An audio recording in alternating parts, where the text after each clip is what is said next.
Okay. I'm sorry about my luggage being right there. When you come in the door, you're right there at the mirror. The bathroom is tiny. I'm talking about tiny. And then here's the room.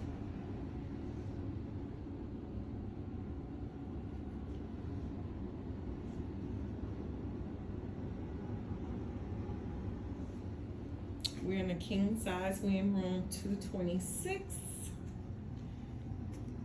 If you get room 226, you have no view or anything. We're looking at the air conditioning unit.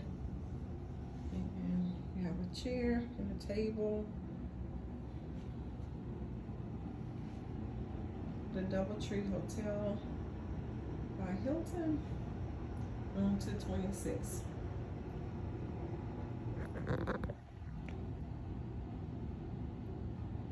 That's all I can say.